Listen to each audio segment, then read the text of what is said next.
정확하게 얘기하면 이건 아니죠.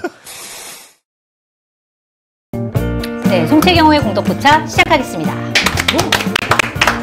안녕하세요. 저는 한겨레 송채경호 기자고요. 자, 화요일 공덕포차를 책임지고 계신 얼천 김준일 시사평론가 나오셨습니다. 네, 안녕하세요. 김준일입니다. 그리고 오늘 영광불패의 김용남 전 의원님 나오셨습니다. 네, 안녕하세요. 김용남입니다. 네. 오늘 화려한 안주와 함께 오늘의 또 공덕포차를 시작해 보도록 하겠습니다. 자, 특검 얘기부터 해봐야 될 것 같아요. 지금 특검팀과 내란 특검, 조은석 특검팀과 지금 윤석열 전 대통령의 기싸움이 장난이 아닙니다. 일단 지난 토요일에 윤석열 대통령이 1차 소환 조사를 받았고, 그 다음에 원래 오늘이 2차 조사였어요. 그래서 오늘 오전 9시에 나오라고 통보를 했는데 윤석열 전 대통령이 안 나갔습니다. 이제 오늘 안 나올 거는 미리 예고가 되긴 했습니다. 못 나간다 이렇게 얘기를 했었고, 이제 건강상의 문제고 뭐 재판도 있고 재판 끝나고 좀 쉬어야 되고 그래서 뭐 3일이나 5일 이후에 뭐 나오게 해달라 뭐 이렇게 얘기를 한 상황에서 일단은 오늘 안 나왔기 때문에 특검팀에서 다시 그러면 7월 5일 오전 9시에 나와라 이렇게 다시 이제 통보를 한 상태고, 만약에 이번에도 안 나오면 우리는 체포영장 다시 청구할 수 있다 이렇게까지 얘기한 상황인데, 윤석열 전 대통령 나올까요 이번에는? 7월 5일 10시쯤 나올 것 같아요. 9시 아니고 10시? 네, 네. 9시에는 이 생체 리듬이 안 맞는 것 같아요. 그렇군요. 그러니까 9시 출근을 잘 못했잖아요. 네. 그러니까 9시에 그 출석하라는 거는 그 본인 입장에서는 무리한 요구인 거야. 내가 그 시간에 일어나는데 어떻게 9시까지 나가냐. 그러니까 10시까지 가겠죠. 네, 10시까지 갈 것이다. 사실은 체포 안 나가면 체포당할 수 있으니까 나오긴 나올 것이다 이렇게 예상하셨어요? 나갈까요? 아니 뭐 7월 5일 이후에 나간다면서요. 나온다면서. 네. 그러니까 5일날 부르면 나가겠죠.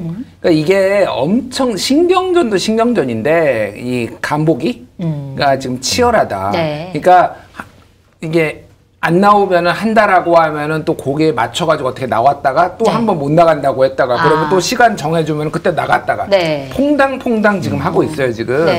그러니까 체포당하기 싫은 거야. 네.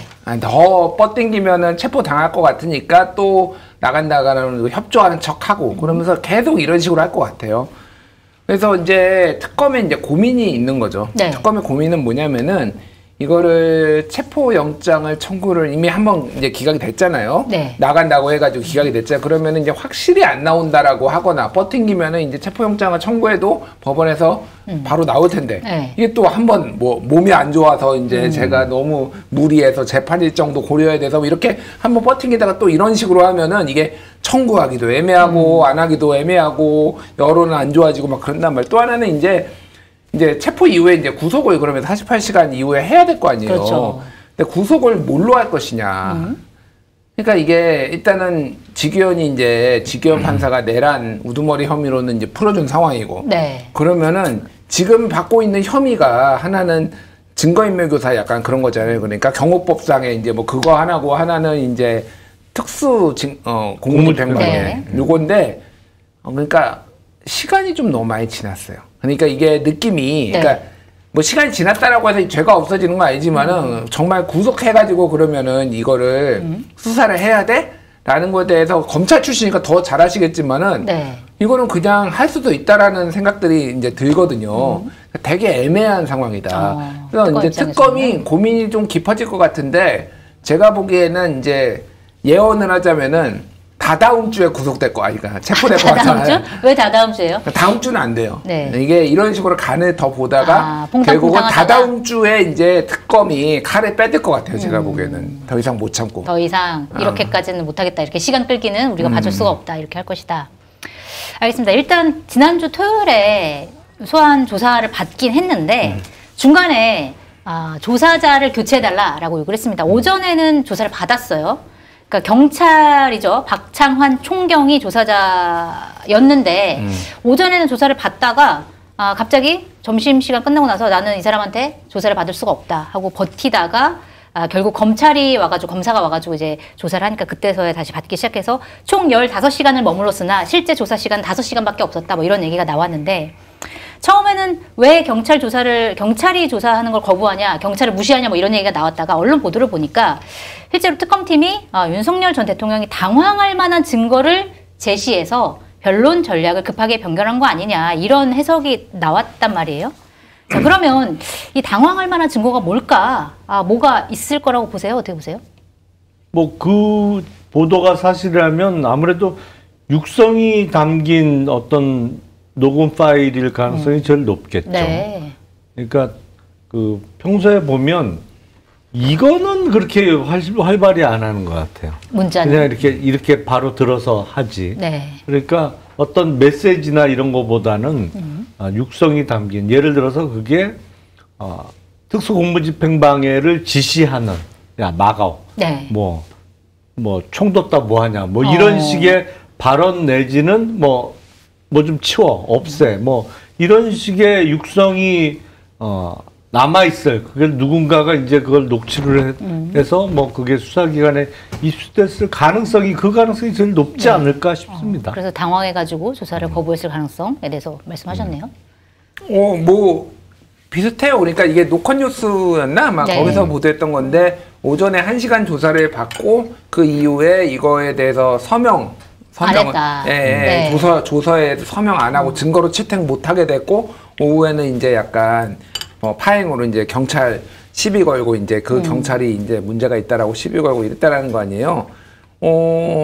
그러니까 조금 만만하게 본 것 같아요. 제가 보기에는 이게 어쨌든 내란 우두머리 혐의, 이제 내란 수괴 혐의로 지금 재판에 맡고 있는데, 네. 그 윤석열 측의 이제 전언으로 저도 들은 건데, 윤석열은 본인이 무죄 나올 거라고 생각한다라는 거예요. 지금도요? 네.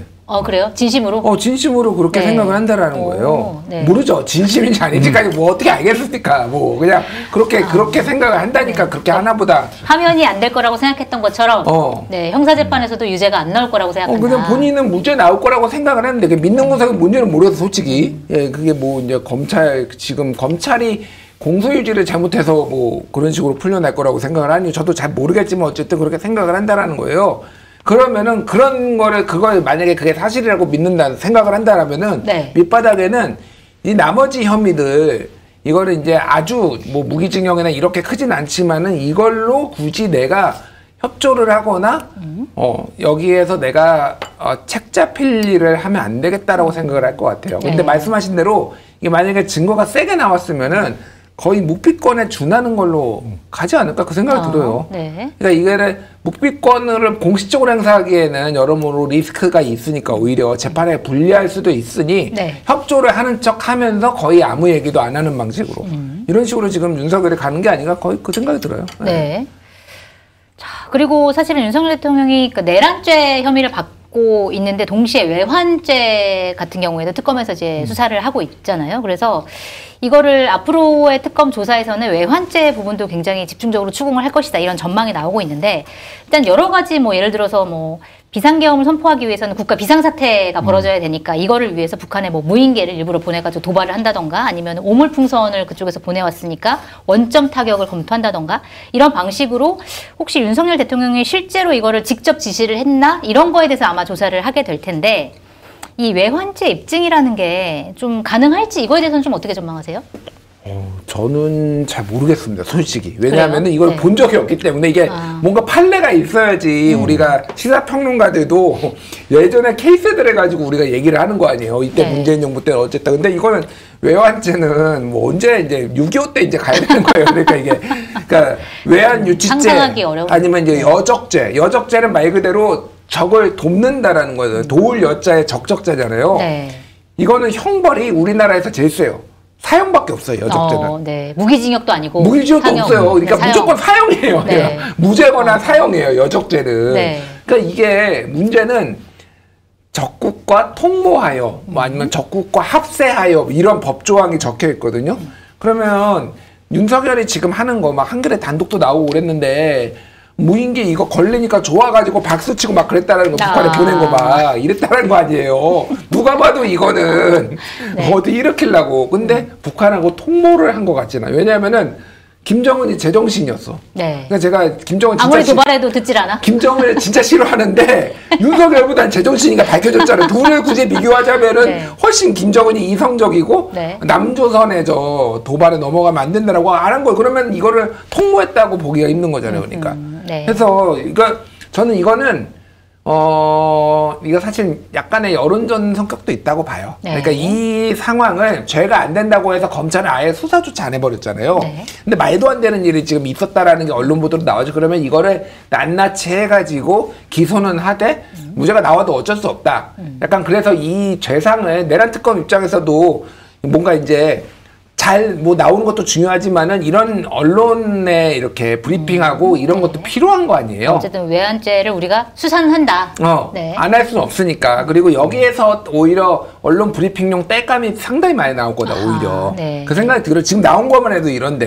그러니까 경천 동지할 일이죠. 그러니까 김용현이랑 둘이 박수 쳤다. 야, 걸렸어! 이러면서. 미친놈들이에요, 제가 보기엔 진짜. 제정신이 아니야, 진짜로. 네. 미친 X까지 나왔습니다, 지금. 자, 외환죄는 어떻게 해야 될 거로 보세요? 그러니까 그 가능성이 있는 게 법명으로 따지면 외환 유치죄, 뭐 여적죄, 일반 이적죄 뭐 이 정도가 가능할 텐데 법리적으로는 상당히 까다로워요. 왜냐면 거기는 외국, 적국 뭐 이런 게 있는데 네.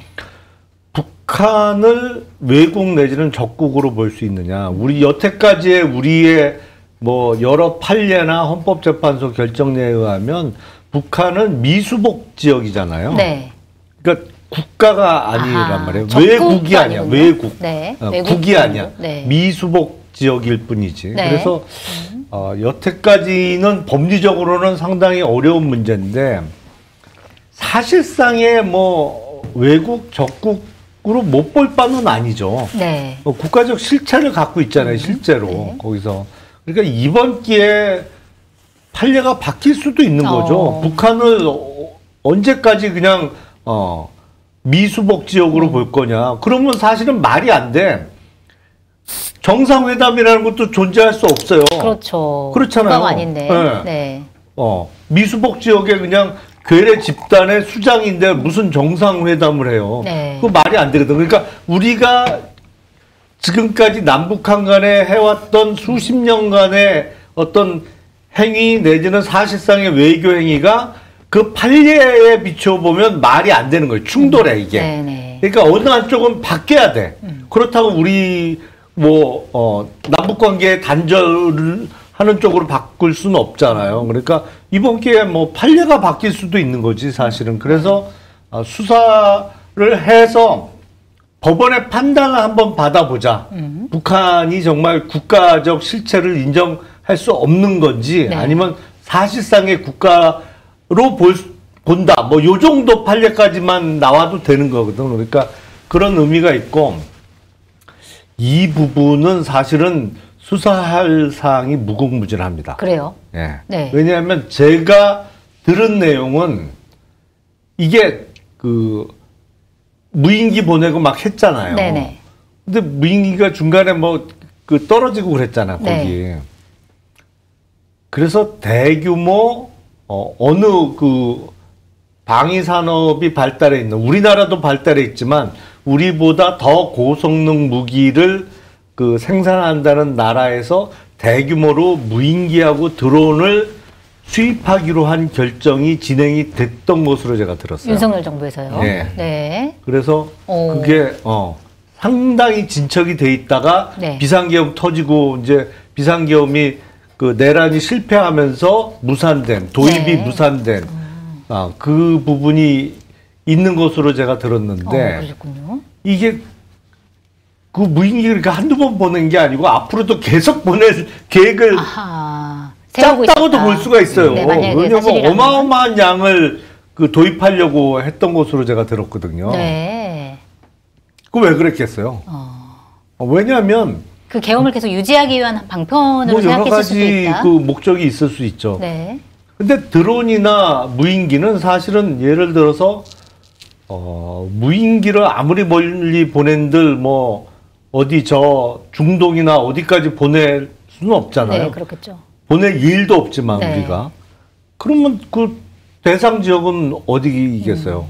가장 가까운 가까운 북한이나 곳이지. 이런 곳. 드론도 마찬가지고. 네. 그러니까 이 부분 잘 수사를 하면 아까 이제 미친 짓이라고 표현하셨는데 정말 얼마나 많이 했는지 그 정신 나간 짓을 그 부분 이제 수사할 게 무궁무진해요. 국민 입장에서 굉장히 끔찍한 일이에요. 이게 단순히 정말 그냥 무인기를 뭐 우리가 가져온다 아니 보낸다 이게 문제가 아니라 전쟁으로까지 갈 수 있는 부분이니까. 아니 그러니까 사실 저쪽 보고 쏴 이걸 한 거잖아. 네.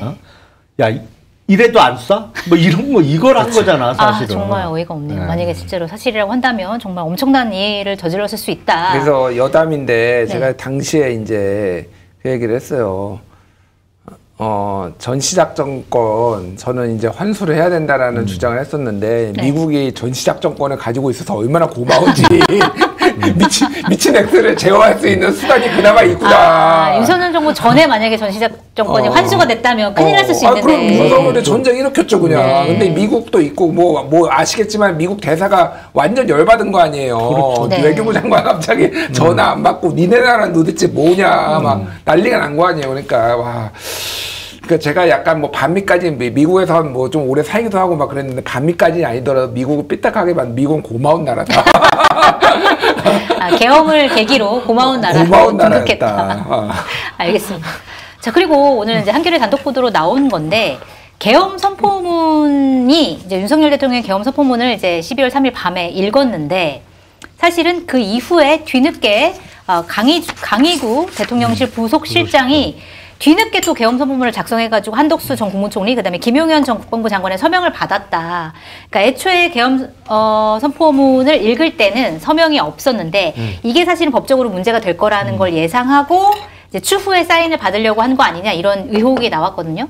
근데 그렇다고 하면 추후에 받으려고 했다고 하면 물론 이거를 이제 한덕수 전 총리가 사인을 하고 난 다음에 이게 만약에 추후에 받은 게 문제가 될 수 있으니까 이거는 없애는 게 낫다고 해서 폐기를 했다라고는 하지만 이제 조사로 이제 특검 조사에서 이런 이제 뭐 조사 결과가 나왔으니까 만약에 이게 사실이라고 하면 대통령실 안에서도 이것이 불법 계엄이라는 걸 어느 정도 인정했다 이렇게 볼 수 있는 여지가 있나요? 어떻게 보세요? 그렇죠. 그게 이제 우리 헌법상 대통령의 국법상 행위는 문서로 하도록 되어 있잖아요. 네. 그리고 국무총리와 국무위원이 부서를 해야 된다. 이른바 서명을 하도록 되어 있는데 이런 게 하나도 없었던 거잖아요. 그렇죠. 그러니까 12월 3일 날 밤 10시 22분에 비상계엄을 선포할 때 이미 그게 됐어야 되는데 없었단 말이에요. 네.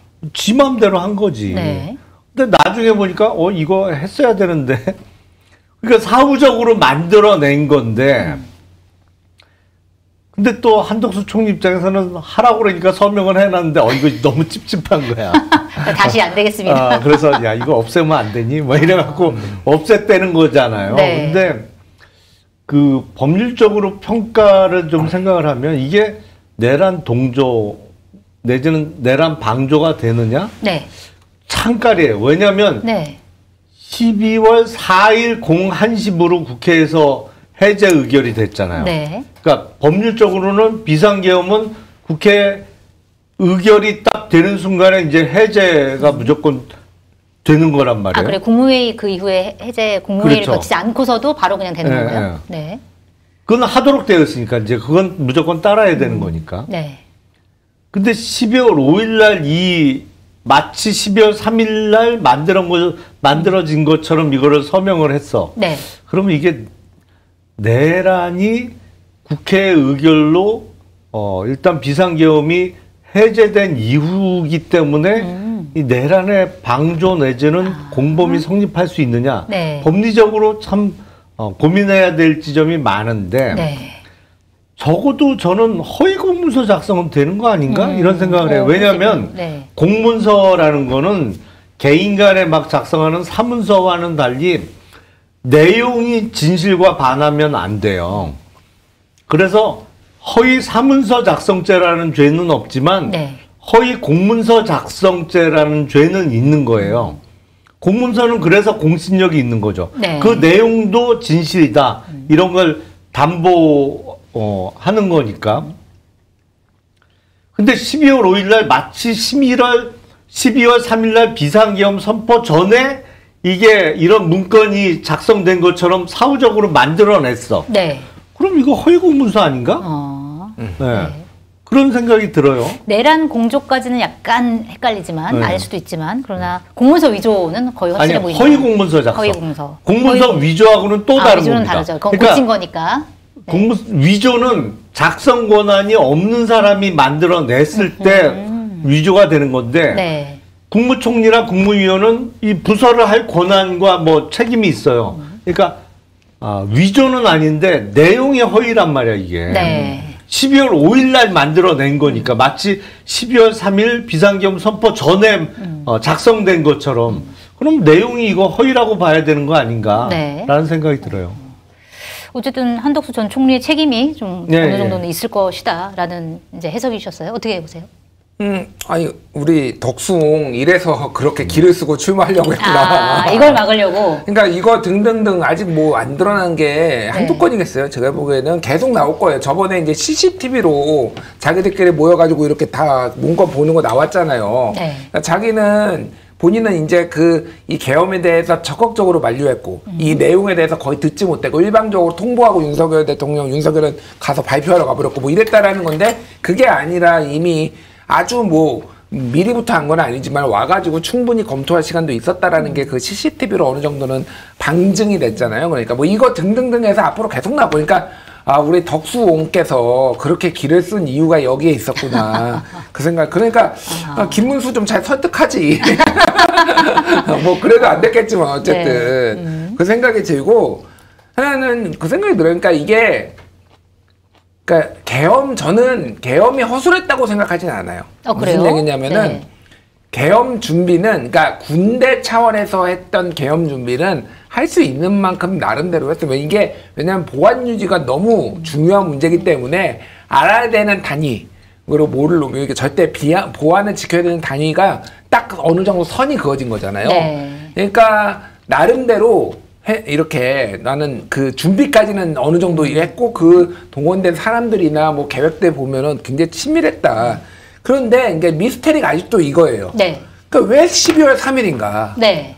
모르겠어요. 저도 진짜로. 이 12월 3일이 그 다음 날이 이창수 서울중앙지검장 국회에서 탄핵안 통과되는 날이었는데 네. 그리고 감사원장 최재 감사원장 두 사람 탄핵안 통과되는 날이었는데 그것 때문에 이거를 막기 위해서 한 건지. 왜냐하면 이창수가 그 탄핵된 이유가 그거였잖아요. 김건희 수사 제대로 안 했다고 야당에서. 그러니까 그것 때문에 12월 4일 전에 하루 전날에 한 건지.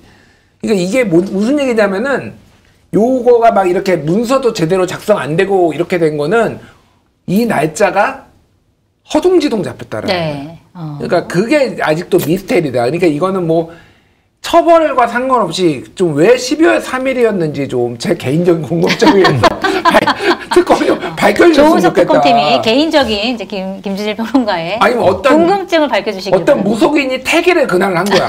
손 없는 날. 손 없는 날. 그날이 10월 3일밖에 없다. 네. 그럼 지금 돌팔이지, 그 사람은. 어쨌든 그렇게 된 건지 왜 이게 허둥지둥 된 게 보이는 거예요. 그러니까 이게 진짜로. 그러네요. 진짜 듣고 보니까 저도 궁금하네요. 왜 하필이면 12월 3일인지 그것도 좀 특검팀에서 밝혀줬으면 좋겠습니다. 자, 이번에는 김건희 씨 얘기를 해봐야 될 것 같은데 일단 퇴원을 했습니다. 퇴원하는 장면이 또 찍혀가지고 화제가 됐는데 윤석열 전 대통령이 휠체어를 밀고 휠체어에 앉아가지고 이제 퇴원하는 장면이 찍혔는데 그러니까 이게 그러면서 이제 퇴원했으니까 특검 수사가 만약에 들어오면 자기는 이제 성실하게 특검 수사에 응하겠다라고 얘기는 했어요. 그런데 이 장면이 연출이라고 보세요? 만약에 연출이라면 왜 연출했다고 보세요? 아니 일정 부분은 연출이죠. 그 우울증 걸리면 못 걸어요? 그러니까 다들 이제 그 얘기를 하더라고요. 근데 뭐 이제 그 김건희 씨 측에서는 이제 이게 저혈압이어가지고 뭐 그랬다 뭐 이런 얘기를 하긴 하더라고요. 아니 근데 갈 때는 걸어 들어갔잖아. 네. 근데 나올 때는 휠체어 타고 나오고. 근데 휠체어에서 내려서 차 탈 때는 또 벌떡 일어나는 거 같은데. 또 그런 장면이 또 화제가 됐더라고요. 그러니까 그거는 저혈압이면 오히려 이렇게 벌떡 일어나면 이른바 기립성 저혈압이 올 수가 있는 거지. 네. 네? 핑 돈다. 네, 핑 돌아야 정상인데 뭐 별로 그런 것 같지는 않아요. 그러니까 일정 부분은 연출이고 사실상 이건 국룰이잖아요. 네. 어떤 수사를 받게 되면 갑자기 아파. 그리고 휠체어를 타. 주로 재벌 회장님들이 많이 하는 연출인데. 네. 휠체어에 환자복 입고 뭐 이렇게 검찰에 들어가고 이제 그 겨울이면 꼭 이렇게 무릎에 담요를 덮고 이건 거의 정해져 있는 공식이에요. 네. 여름에야 뭐 더우니까 담요까지는 안 덮지만 그냥 그거를 따라하고 있는 거죠. 국룰대로 그냥 진행하고 있는 건데 그 특검에서 조사를 뭐 한두 차례는 받겠습니다만 또 중간에 아파지겠죠. 네. 네. 아파지고 영장 얘기 나오면 입원 치료가 필요하다는 어디선가의 의사 소견서도 나올 수 있는 거고 뭐 그렇게 진행되겠죠. 네. 뭐 성실하게 응한다고 했지만 사실은 여러 가지 핑계를 들 수 있다. 네. 어떻게 보셨어요, 그 장면? 어차피 저거 휠체어 우리 국민들이 익숙해져 있고 말씀하셨다시피 그게 뭐 최초가 한보의 정태수 회장부터 외환위기 직후에 네. 한 4조 땡긴 걸로 제가 아는데 그건 막 불법 자금 막 대출 받은 게 그때부터 해가지고 유구한 전통이 있죠. 그러니까 패션 오브 서스펙트. 네. 그러니까 패션이 그 패션은 아니지만 어쨌든 예. 용의자 피의자의 패션이죠. 저게 네. 패션인데 제가 말씀드린 거는 저거 가지고 좀 깎고 싶지는 않아요. 네. 저건 어차피 지지층 용이에요. 뭐 지지층이 있는지는 모르겠으나 네네. 김건희를 좋아하는 사람들은 또 안쓰러운 마음을 가지고 이게 국민들을 다 저걸 설득시킬 수 있는 상황은 아니었다고 보고 저는 뭐 다른 걸 떠나서 뭐 휠체어를 타든 뭘 하든 수사만 받아라. 그리고 비공개 좀 뻘소리 좀 하지 말고 네. 좀 공개적으로 나와서 좀 받아라 그 생각이 들어요. 그러니까 김건희 이 모든 사달은 김건희가 지금 제대로 자기가 수사 안 받겠다고 해서 지금 개헌까지 나온 거잖아요. 그렇게 네. 이제 사실상 추론이 되는 상황이잖아요. 본인이 좀 성찰하는 게 있어야 되지 않을까 생각이 들어요. 이게 뭐냐고요. 근데 나라가 이게. 그러게 말입니다. 뭐 윤석열 전 대통령이든 김건희 씨든 좀 제대로 수사를 받아가지고 좀 진실이 밝혀져야 될 것 같다 이런 생각이 듭니다. 자, 한잔 하시고. 네. 아 예. 김건희 얘기만 하면 목이 타나? 그러니까요. 우리 시청자분들도 한 잔. 시청자분들도 한잔 하시면서 보시기 바랍니다. 자, 이번에는 이재명 대통령 얘기를 좀 해봐야 될 것 같은데 이번 주 목요일에 7월 3일에 취임 30일 기자회견을 진행을 한다고 합니다. 뭐 형식은 타운홀 미팅 형식으로 한다고 하는데 그러니까 사실은 대통령이 당선된 다음에 100일 기자회견은 보통 하는데 30일 기자회견은 이제 거의 처음 보는 거다 이렇게 빨리 하다니 이런 이제 평가를 받고 있는데 왜 이렇게 빨리 하는 걸까요? 뭐 자신감이 있으니까 그런 거죠. 자신감. 예, 지금 지지율도 뭐 높고. 예, 지지율이 뭐 옛날에 비해서 제일 높다고 볼 수는 없어요. 그러니까 문재인 대통령은 취임 처음에 80%였어요. 그렇더라고요. 예, 이번에. 예. 그러니까 문재인 대통령이 오자구도 속에서 41%밖에 못 받았지만 그때는 왜냐면은 지지율 1, 2위 격차가 24대 41이었으니까 17%포인트가 났는데 네. 이거는 87년 이후에 역대 두 번째로 큰 거예요. 2007년에 이제 정동영, 이명박, 그때가 22였고, 그 다음에 17이었고, 사실은 득표율이 50%가 안 된다고 많이 얘기했지만, 그때는 문재인 후보가 압도적이었어요. 그리고 지지도 어쨌든 이제 탄핵을 이제 극복해서. 그러니까 제가 말씀드린 건 뭐냐면은, 지지율이 뭐 옛날에 비해서는 높지는 않지만은, 지금 이재명 대통령이 끌어모을 수 있는 지지율은 제가 보기에는 다 모았다. 왜냐면은, 이재명 대통령은 냉정하게 평가하면 비호감도가 매우 높기 때문에 이번 네. 대선에서도 50을 못 넘은 거예요. 근데 지금은 MBS 조사 기준으로 62%. 뭐 이 정도 지난주 목요일에 나오는 거, 뭐 갤럽 기준으로 대충 그렇게 64 이렇게 나오거든요. 그러면은 이재명 대통령이 가져올 수 있는 지지율은 내가 보기에는 뭐 이거보다 더 올라갈 수도 있지만은 네. 웬만큼 다 끌어왔다. 그 정도로 이 정부에 대해서 호평이에요. 그래서 장성철 소장이 깔 게 없다. 그러니까요. 지금 평론가로서 할 게 없다. 네. 제발 역할을 하게 해달라. 네, 그래서 내가 오늘 다른 CBS에서 방송 오늘 같이 했는데 패널 좀 바꿔달라. 친명 패널하고 같이 못하겠다. 그러셨어요? 다니는 방송마다 이재명 찬양하고 친명 패널하고 어떻게 내 같이 하냐. 네. 뭐 이런 얘기를 했어요. 뭐 농담이지만은 자신감이 있기 때문에 자신감이 있고 이런 기자회견에서 본인이 논리적으로 상대방을 압도하거나 기자들을 압도하거나 설득할 수 있다라는 거 있는 것 같고 저는 당부 하나만 드리면은 네. 앞으로도 이런 식으로 자주 하셨으면 좋겠어요. 우리 역대 대통령들 그 기자회견 횟수가 좀 부정확하긴 하지만은 김대중 150번 이상, 노무현 150번 이상, 네. 이명박 때 확 줄었어요. 20번 정도로 아하, 이제 집계 굉장히 기준마다 좀 다른데 박근혜 16번. 네. 그럼 문재인 대통령은 좀 논란이 있었어요. 이거에 대해서 어떤 데서는 8번이라고 하고 어떤 데서는 18번이라고 하고 약간 기준에 따라 다른데 약간 그 정도. 적었네요. 적었어요. 그러니까 상대적으로 문재인 대통령은 직접 SNS로 내 지지자들하고 소통하겠다라고 얘기해서 디지털 미디어 소통센터장 이런 거 만들고 그랬단 말이에요. 근데 기자회견은 매우 적었어요. 윤석열은 말할 것도 없고요, 솔직히. 아니, 맨 처음에 도어 스태핑 스태핑하고 하다가 말 잘못 나와가지고 그러니까 그만뒀잖아요. 자신감이 있을 때는 내가 기자들 앞에 쓰거든요.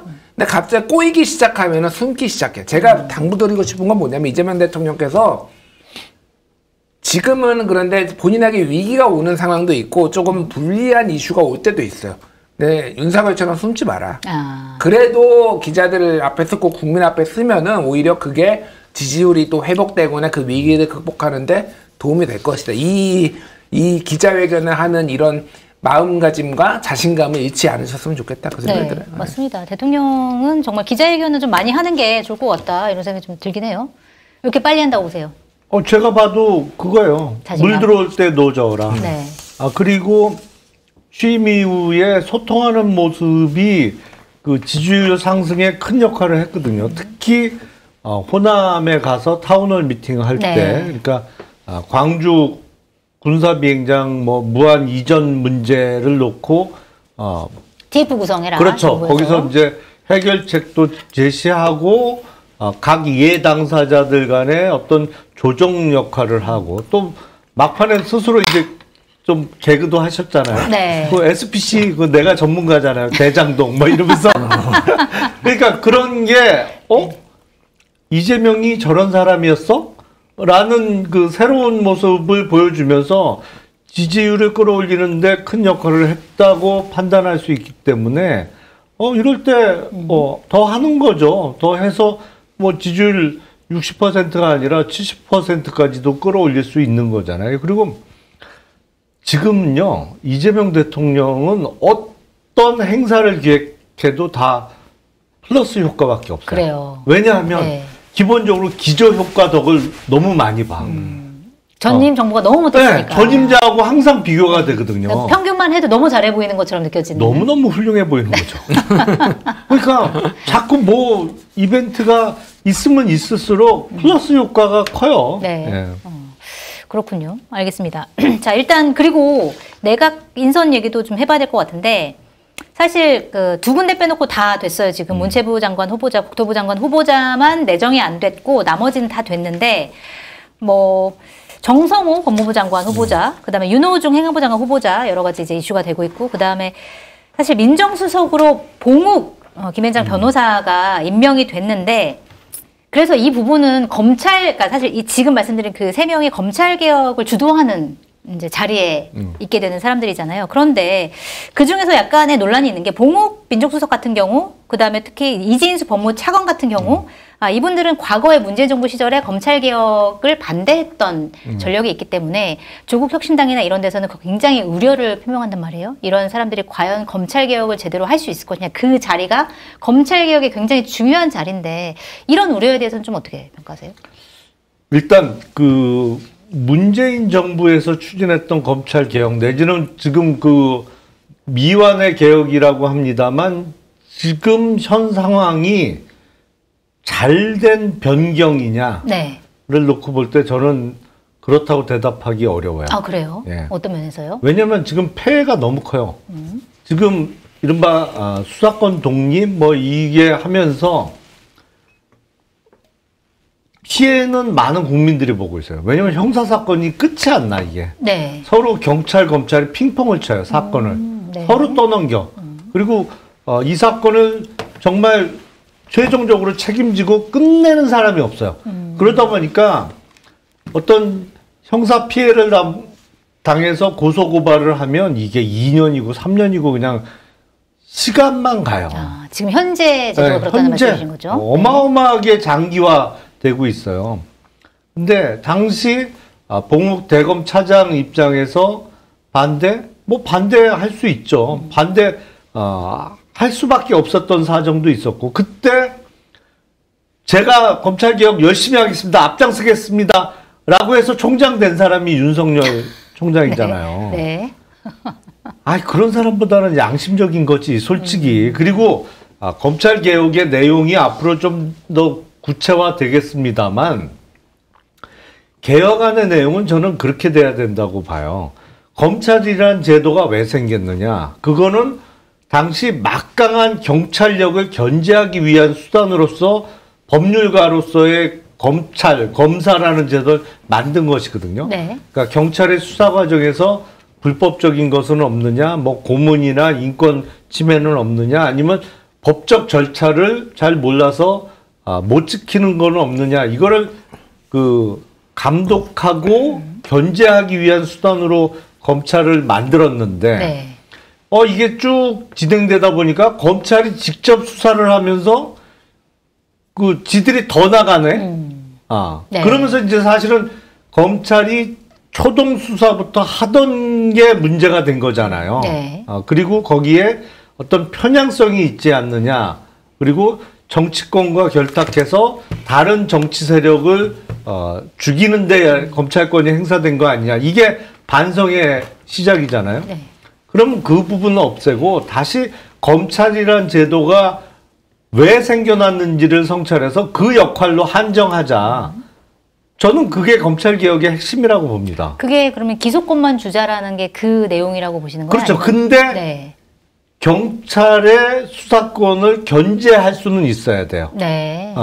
왜냐하면 직접 수사는 못하더라도. 직접 수사는 제한하고 못하게 하더라도 경찰이 수사하는 과정에서 뭐 인권 침해는 없느냐, 아니면 한쪽 편을 들어서 사건을 이렇게 반대로 이른바 이제 반대로 엮진 않느냐, 이런 거를 견제할 수 있는 기능은 줘야 되거든요.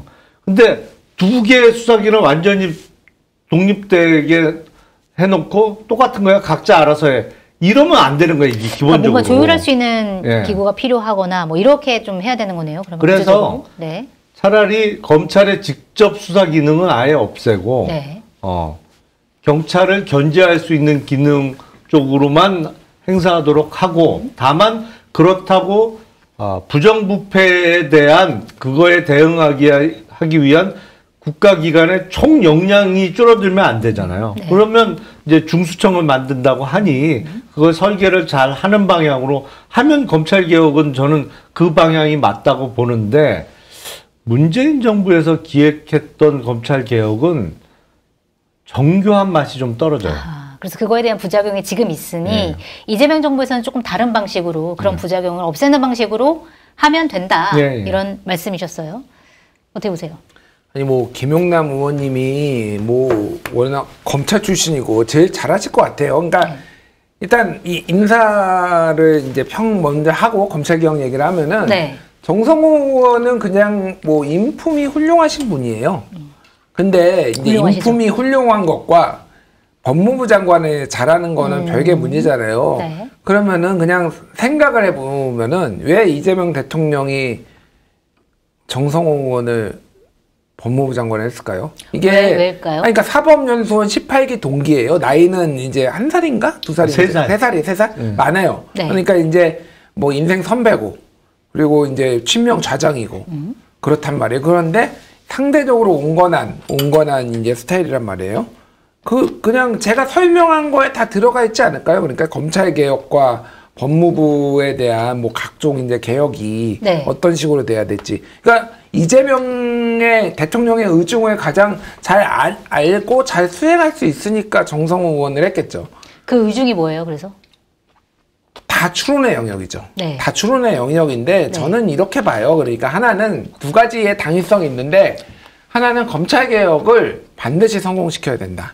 그거는 지금 앞에서 했었던 여러 정부에서 길게 올라가면은 국민의 정부부터 해가지고 김대중 정부부터 해가지고 검찰개혁 하겠다. 그때도 공수처 만들겠다고 했었고, 김대중 대통령이. 그리고 노무현 정부 다 했잖아요. 검사와의 대화했고. 뭐 이렇게 해서 검찰개혁 했는데 거의 모든 정부가 다 실패하거나 하겠다고 했다가 안 했다가.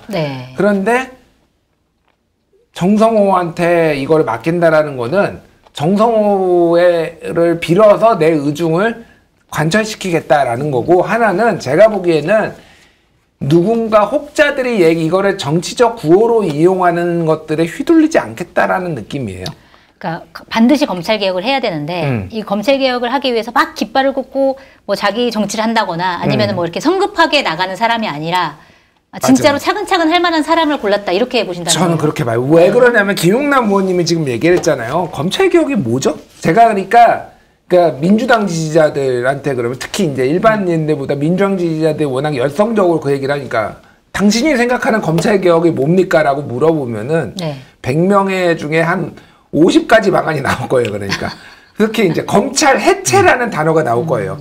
그 검찰 해체라는 단어가 나오면은 검찰 개혁은 망하는 겁니다. 아하. 제가 보기에는. 그러니까 정성호 후보자는 검찰 해체는 아니다 이렇게 얘기를 그렇게 했죠. 얘기를 했어요. 저는 그래서 잘하신다라고 생각을 했던 게 민주당의 검찰 개혁 방안들, 그러니까 정확하게는 이제 권력기관 개혁이었잖아요. 네. 그게 뭘로 대변이 됐냐면은요, 검수완박이라는 용어로 대변이 됐어요. 네. 근데 검수완박은 누가 만든 건 줄 아세요? 누가 만들었나요? 유튜버가 만들었어요. 그 용어를? 아하. 민주당을 지지하는 유튜버가 만들었어요. 네. 그거를 민주당 지지자들, 그러니까 정치인들이 검수완박을 언론에 쓰기 시작했어요. 그러면서 검수완박이 민주당의 검찰개혁의 핵심이 돼버렸어요. 근데 검수완박은 검찰 수사권 완전 박탈이에요. 네. 이게 얼마나 황당했냐면은 실제 한 거 보니까 경제랑 부패는 검찰한테 남기고 6대 범죄 중에서 4대 범죄는 경찰이 가져온 거예요. 검찰 수사권 완전 박탈도 아니야. 네. 실제로 검경 수사권 조정을 했어. 네. 그러니까 내용하고 실체하고는 아무것도 안 맞고 구호만 난무하고 감정만 찌꺼기들만 남은 게 그때 당시에 검찰 개혁이었던 거니까 네. 2차례 거쳐서 했는데 어쨌든 다 망했다 제가 보기에는. 그러니까 담백하게 가야 돼요 제가 보기에는. 그리고 핵심을 말하셨는데 저도 그냥 수사 기소 분리하는 게 맞다고 봐요. 네. 우리나라처럼 대한민국 검찰처럼 이렇게 수사 많이 하는데 없어요. 기소를 하려면요 수사 지휘권을 다시 살려야 돼요. 그러면은 이제 직접 수사는 못하되 기소권을 갖고 그러면서 수사 지휘는 한다. 요게 이제 검찰의 역할인 경찰을 건가요? 어떻게 믿나요? 그러니까 이번에 아직 다 밝혀지지 않았지만은 경찰은 내란에 가담했고요. 검찰은 가담한 게 아직 확인이 안 됐어요. 네. 내란에 김목식 서울경찰청장 이런 사람들 다 지금 다 했잖아. 경찰을 믿는 것 자체가 우둔한 거예요. 검찰 못 믿죠. 저도 못 믿어요. 그렇다고 경찰을 믿느냐. 그걸 더 우둔한 거예요. 수사기관을 아무도 믿을 수 없는. 네, 못 믿어요. 그러니까 상호 견제하게 기본적으로 그게 권력에 대한 수사든 일반인에 대한 수사든 무슨 일이 벌어질지 모르니까 검사라는 게 미국이 딱 그런 거예요. 뭐 주요 외국의 영화 보면 나오잖아요. 경찰이 가가지고 검사한테 보고하고 네. 그러면 이렇게 해라라고 수사 지휘하고 수사는 경찰이 하고 이런 구조가 그냥 대충 우리가 아는 선진국형인데 지금은 아예 수사 지휘권을 폐지돼 버렸어요. 그리고 요청만 해요. 네. 요청을 했는데 안 들어.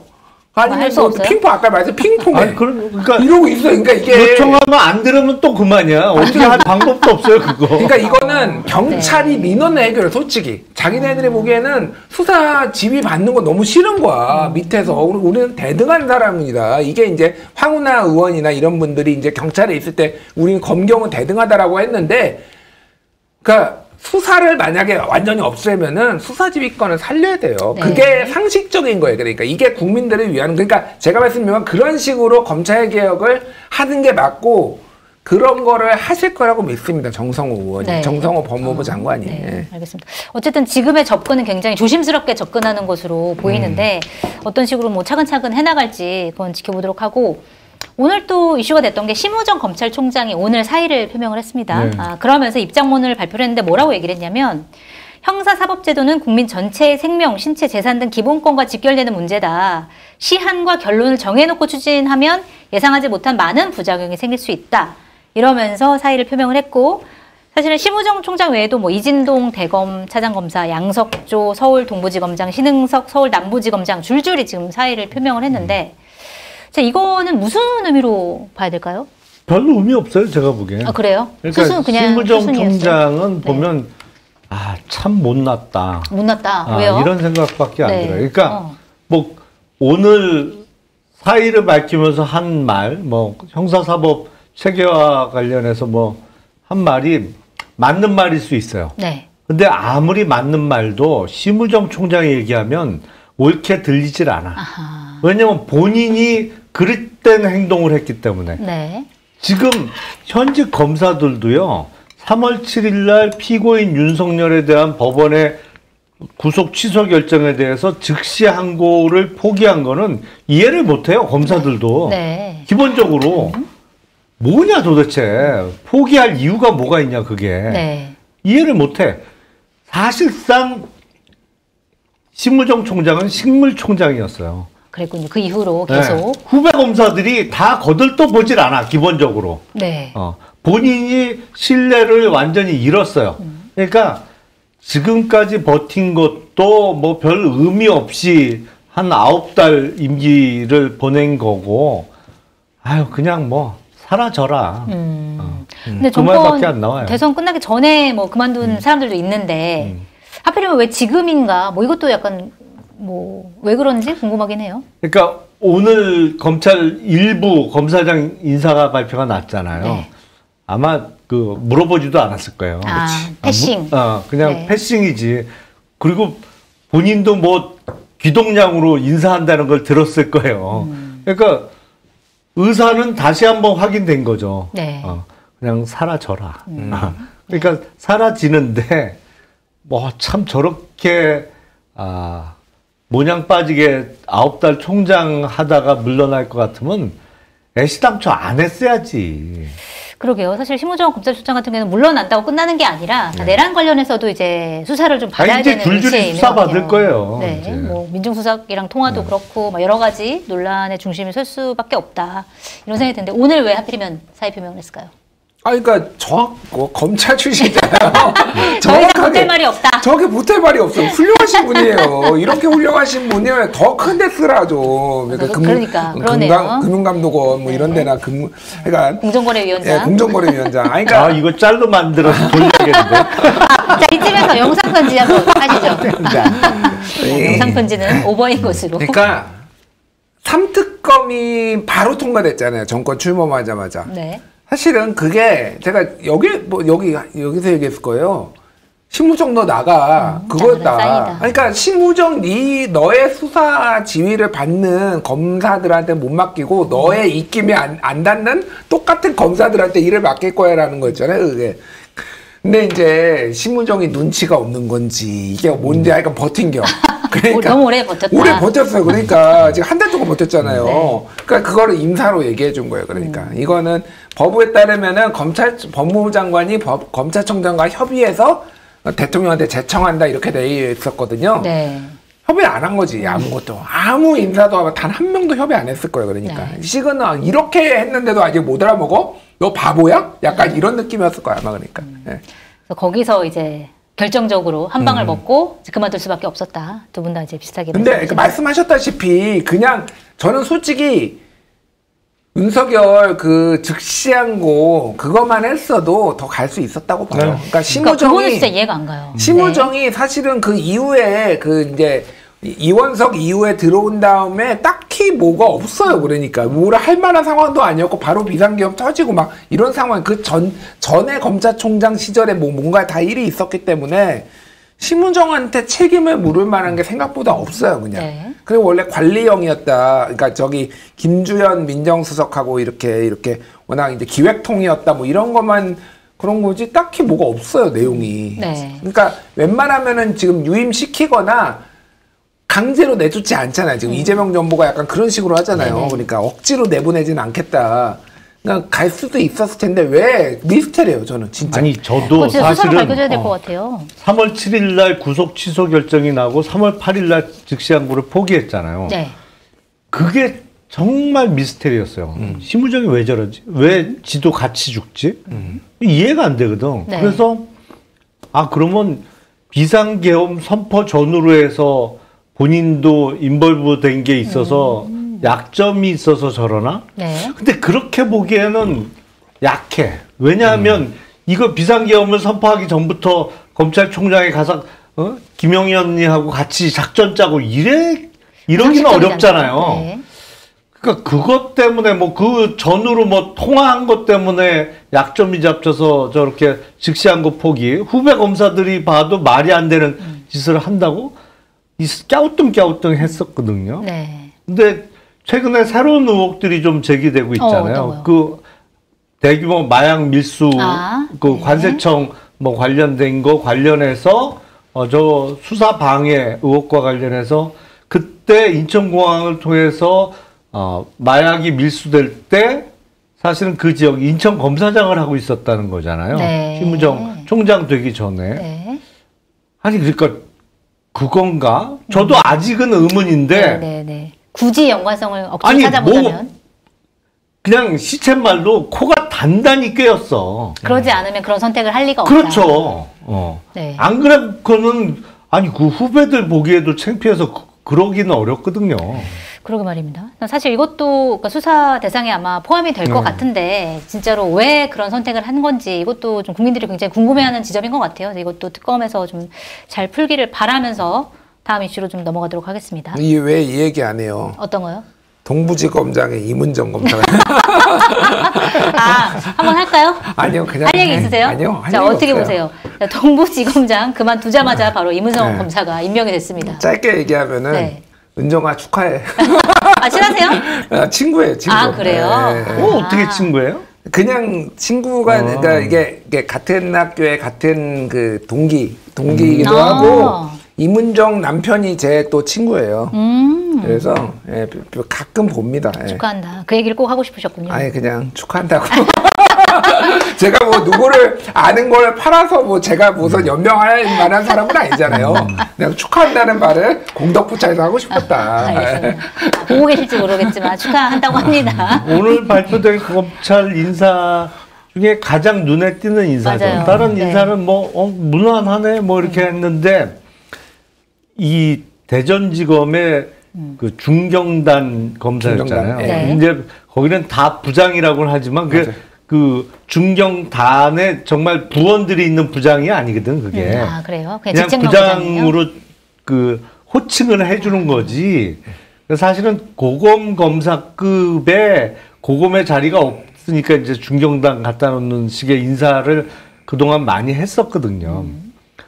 그러니까 마치 이거는 문재인 정부 들어서 갖고 대전 고검 검사로 있던 윤석열 검사를 서울중앙지검 검사장으로 발령된 거하고 비슷한 정도의 인사야. 네, 파격 인사군요. 파격 인사죠. 사실은 중경단에 있다가 서울 동부검사장으로 발령이 났으니까 가장 눈에 띄는 인사예요. 그러네요.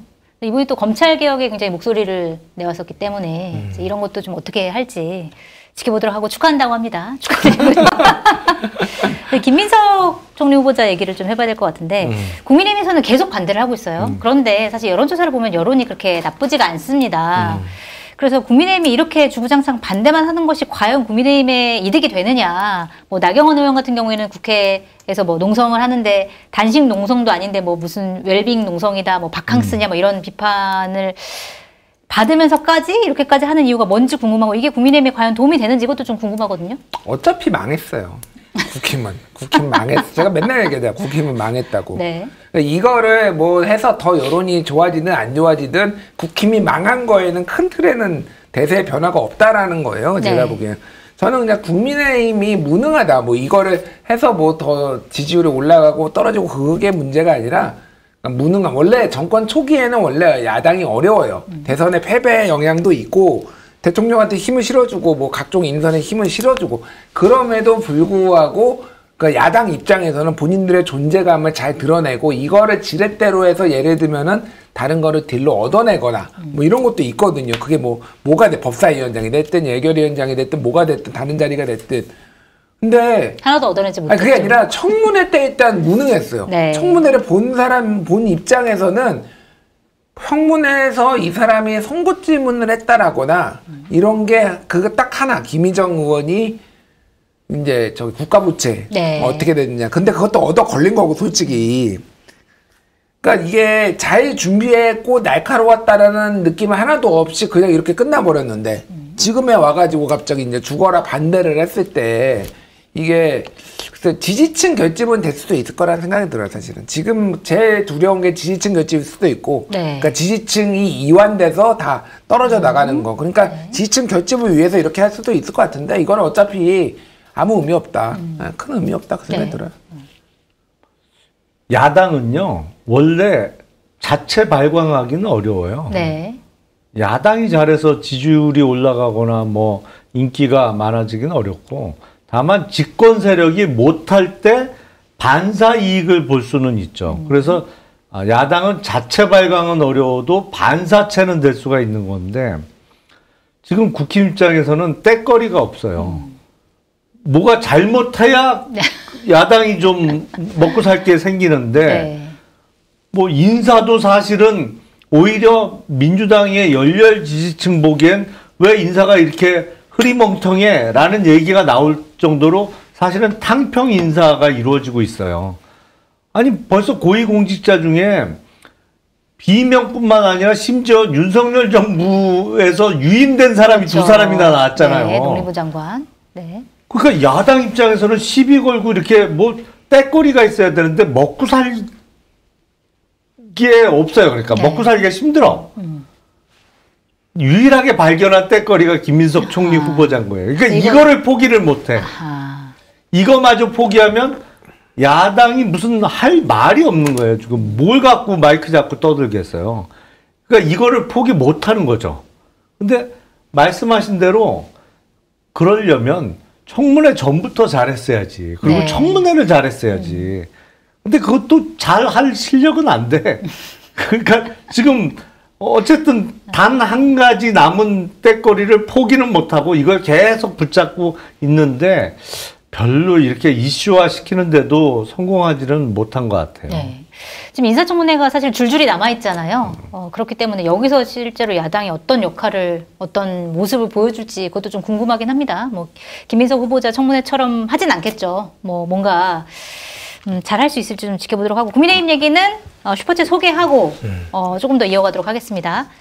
장배김님 슈퍼챗 감사합니다. 지난주는 본방사수 못했지만 오늘은 본방사수 중입니다. 우두머리 송채경화 기자님과 오늘의 패널이신 얼천님, 용방볼펜님 화이팅하세요. 아, 제가 우두머리군요.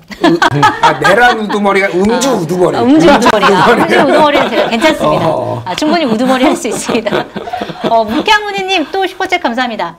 김준일 평론가의 검찰개혁의 한 표입니다. 경찰과 검찰이 서로 견제를 하면서 조정해야 합니다. 어느 한쪽으로 권력이 몰리면 부정부패가 생기는 건 당연한 것 같아요. 오늘도 좋은 평론을 들었네요. 그리고 용방불패의 김영남 전 의원을 공정위에 가시길. 시사계 왕좌, 공도포차 화이팅. 오, 감사합니다. 근데 공정위에 누구 내정돼 있다며 사실상. 뭐 그래요? 그런 얘기가 있는데 뭐 모르죠. 인사라는 게 나기 전까지는. 그럼요. 우리가. 발표되기 전까지 모르니까요. 남희현이님 슈퍼챗 감사합니다.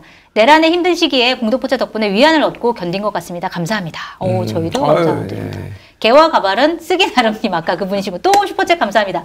김준일님, 성철이 형 요즘 친명이라고 혼내지 마시고 칭찬해주세요.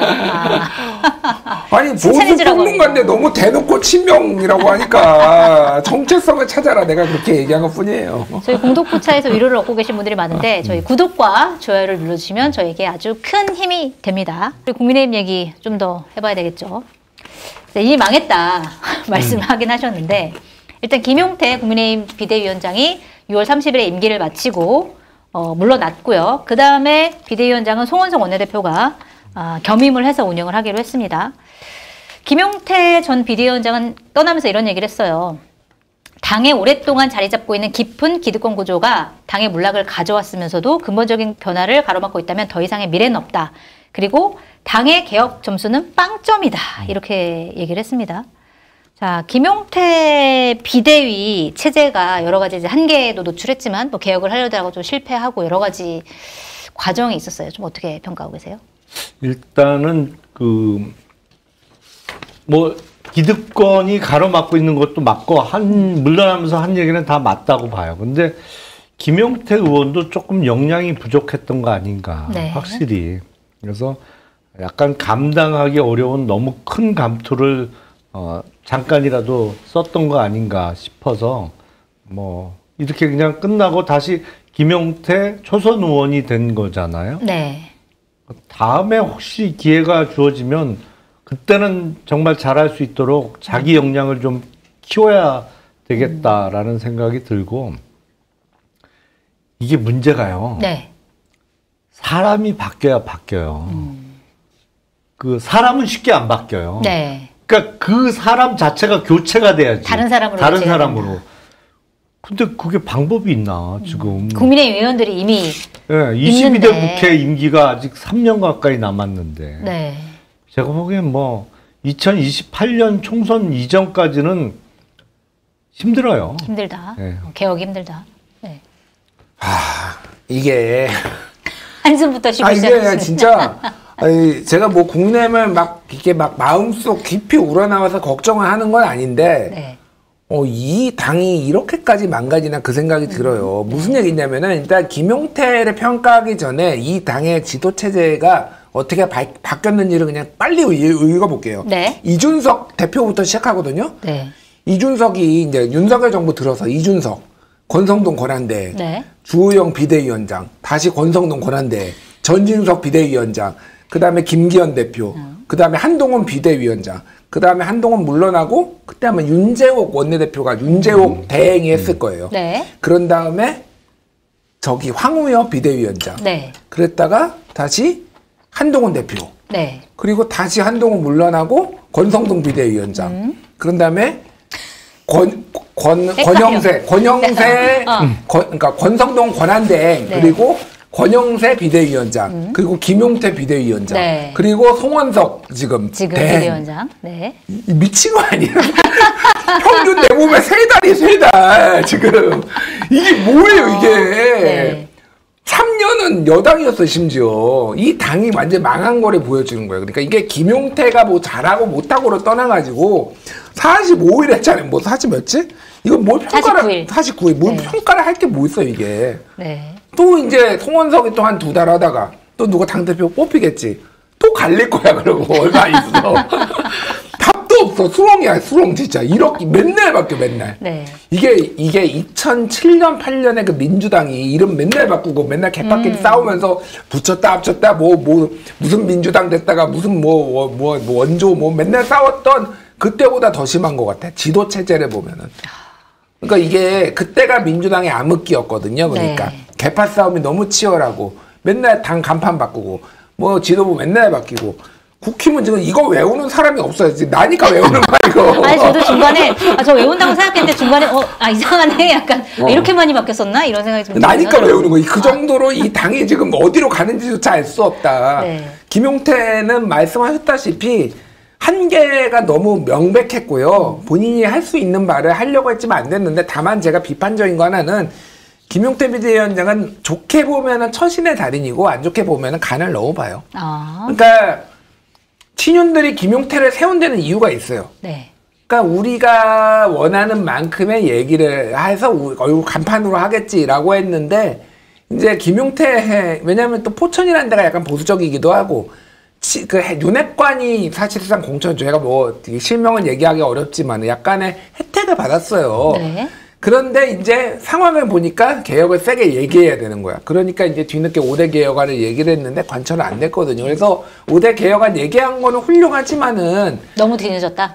뒤늦기도 하고 뭐 여러모로 하여간 조금 그 약간의 우유부단함 그리고 간보기 네. 이런 거를 조금 이렇게 김용태 의원 알기도 하고 그러지만은 비판을 안 할 수가 없어요. 좀 다음부터는 조금 더 결기 있는 모습을 보여줘라 그렇게 말씀드려요. 차라리 그때 때려쳤어야죠.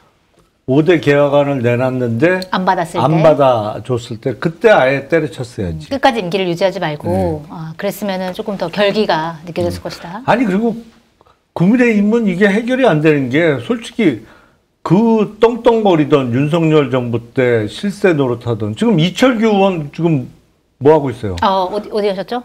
아니 있기야 있지. 조용히 계시고 있죠. 근데 당내에서 그러면 이철규 너 책임지고 물러나라 소리 한마디도 안 나오잖아. 네. 그러니 뭐가 바뀌어요? 안 바뀌는 거지. 네. 심지어 송원석 원내대표 같은 경우는 이제 비대위원장을 맡으면서 비대위원으로 박덕흠, 조은희, 김대식 의원 등등을 임명을 했는데 이분들이 다 이제 체포영장 막으려고 이제 갔었던 분들이어가지고 지금 다 이런 이제 비대위로 과연 이제 쇄신을 하겠느냐 이런 지금 비판이 나오고 있는 상황인데 송원석 원내대표 겸 비대위원장 같은 경우에는 그냥 관리형이기 때문에 어떤 역할을 못하게 될까요? 아니면 전당대회에서도 어떤 이제 입김을 작용하게 되는 그런 게 될까요? 어떻게 보세요?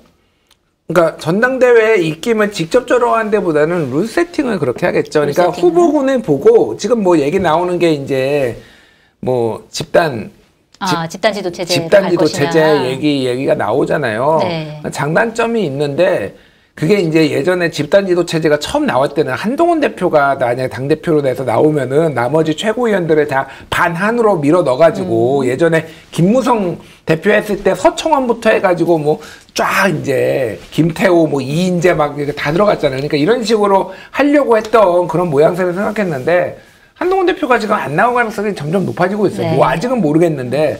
그럼 이제 어떤 식으로 이거 룰을 만들 것인가, 누구를 세울 것인가 막 고민이 많은 것 같아요. 어쨌든 그런 식으로 하겠죠, 그러니까 여기에. 그리고 뭐 박덕흠, 조은희, 김대식은 뭐 그런 느낌이 제 느낌 그냥 이거를 좀 직설적으로 얘기하면은 나만 죽을 순 없지. 그러니까 뭐 같이 죽자 이거예요? 제가 보는 건 뭐냐면은 뭐 관저 앞에 가가지고 이렇게 윤석열 수호를 한 책임에 대해서 누군가 물기 시작하면은 나 말고도 이런 사람들이 다 같이 있다. 이런 느낌이에요, 제가 보기에는. 왜냐면은 한 명도 없잖아요. 이렇게 하는 게 맞나?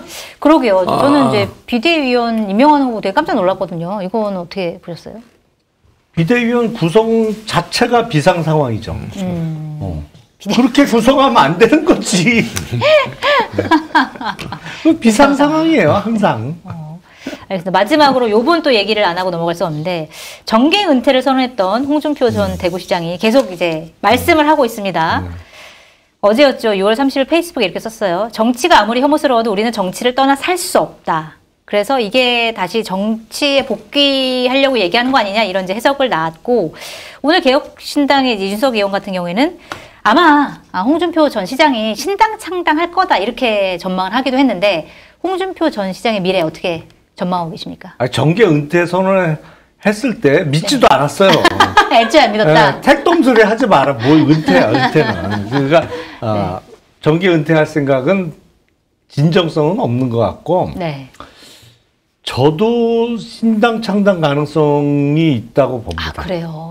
그러니까 동력이 있나요? 어디 누구를 모아가지고? 그러니까 수도권에서는 못해요. 네. 그러니까 TK 중심 신당을 만드는 거지. 아하. 네, 대구를 중심으로 해서 네. TK에 기반을 두는 신당을 만들 가능성은 있어 보여요. 네. 왜냐면 홍준표 전 시장의 어떤 지금 상황으로 봐선 수도권에서 안 먹혀요. 절대 안 먹혀요. 네. 근데 TK에서는 좀 다를 수 있거든요. 그래서 만약에 그렇게 되면 홍준표, 이준석 두 사람이 손원을 잡을 가능성도 있을 거라고 좀 봐요. 둘이 대선 기간에 좀 사이가 좋았었죠. 아니 원래 좋아요. 원래 좋아요? 원래 명태균 씨하고 같이 잘 어울렸던 사람들이지.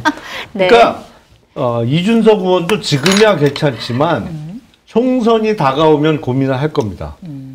자기 지금 있는 지역구에서 재선을 할 수 있을 것이냐. 네. 그 고민을 할 것이고 그러다 보면 홍준표 전 시장이 야 TK에서 나하고 손잡고 여기서 하면 이길 수 있다라는 말이 솔깃하게 들릴 때가 올 거예요. 네. 저는 그 가능성이 있다고 봐요. 네. 오. 네. 먹고 계셔가지고. 예. 맛있네요. 끝날 때 다 먹어서 죄송한데. 네. 저는 홍 시장, 그러니까 이게 아주 먼 미래의 얘기는 아니고 가까운 시일 내에 신당 만들기는 어렵다. 그래요? 예. 그러니까 맨날 위헌정당 해산심판 얘기하시는 거예요. 그러니까 돈도 돈이고 네. 동력이 지금 보수의 찐 지지자들은 아직도 20% 국민의 20%는 국민의힘을 지지합니다. 네. 이게 그러니까 10%대로 떨어져야 돼요. 제가 보기에는 아직도 국민의힘의 지지율이 아니면 네. 거의 한 자리의 수에 가까울 정도로 떨어져야지 이게 보수 정당이 그 친박연대 같은 스타일이든 뭐가 되든 이게 가능한데 지금은 나오면은 이거 시도당 1000명씩 5개 지역에서 5000명 서명 받는 것도 만만치 않고요. 그러니까 정당을 만들 때 좀 까다롭죠, 조건이. 조건도 까다롭고 누구랑 하냐 그러면은 혼자 할 수 없잖아요. 개혁신당이라는 당이 아무리 이준석 당이라고 얘기를 해도 뭔가 외피도 있고 뭔가 이념도 있고 뭐 그렇잖아. 이대남을 뭐 중심으로 하든 뭐가 됐든. 근데 홍준표는 그게 없어요. 솔직히 제가 보기에는 지금. 그래서 그렇게 생각보다 쉽게 움직이지 않을 거고 그러니까 제발 좀 해산 좀 내라, 해산 좀 내라 이렇게 정당 해산을 바라면서 해산이 되면 거기서 내가 이제 뭔가 해볼 수 있다. 말은 그렇게 안 하고 내가 너 걱정해서 하는 얘기야. 해산 좀 이렇게 지금 하시고 하고 있는 거 아닌가 그 생각이 들어요. 아니, 그 상황이 오면 정말 홍준표 전 시장 입장에선 땡큐죠. 완전 땡큐죠. 왜냐면 그냥 이삭 죽기가 아니고 그냥 나락이 쏟아지는 거잖아. 그 상황은. 그리고 지금 팔만 벌리고 있으면 되는 상황이죠. 의원님이 이제 말씀하신 대로 국민의힘은 약간의 엑소더스가 있어요. 엑소더스가 무슨 얘기냐면은 지금 의회에서 탈출해가지고 지방선거로 지금 가려고 하는 분들이 꽤 많아요. 네, 제가 이름은 다 말 못하겠는데 특히 대구시장하고 경북지사는 거의 10대1, 15대1 이래요. 경쟁률이. 확실히 이길 수 있는 데는 아무리 어려워도 TK 2018년에는 TK 2개 광역단체 중에서 대구 경북은 이겼으니까 나머지 다 내줘도.